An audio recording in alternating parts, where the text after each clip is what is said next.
Исцелувањето најпрво е на духовно ниво, а потоа на телото. Кога се проповеда Божјото Слово, доаѓа до истерување на демоните и ослободување во духот. Телото се исцелува после, кога духот се исправа во вистината.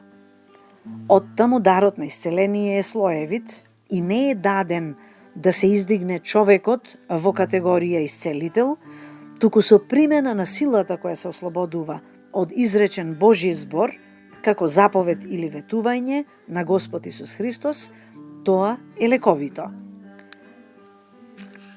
Болен дух е опседнат од сатаната и легиите демони кои се изгонуваат со пост и молитва.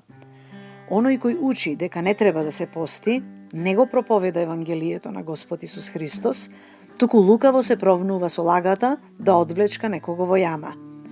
Силата на Светиот Дух го осветлува секој атом, кој всушност ја содржи во себе светлината како фотон.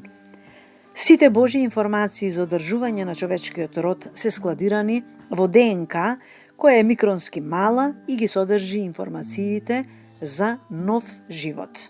Или од живот во живот.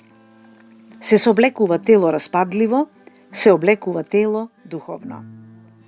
Ако знаете дека вашето тело е кал земна, зошто се гордеете и негувате љубов кон телото? Не е ли поскапа вашата душа, која треба да порасне до мера на полнота и да си дојде дома?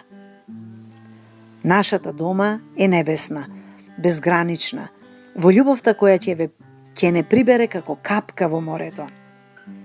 Нов ден кој ќе донесе нови раѓања, духовни и телесни. Ајде да бидеме чеда на светлината, на семокниот Господ Исус Христос, кој со расширени раце, закован на крстот, сепак го сруши злото и го покори под нозете своји. Благодарам, Оче, за Твојата мудрост со која ме движиш во оваа долина на сенка смртна. Дишењето е таа размена на смртта со живот. Вдишувам здив, дух, воздух, издишувам смрт која излегува од мене. Создателу мој, се восхитувам на се што ми откриваш, на се што ме учиш.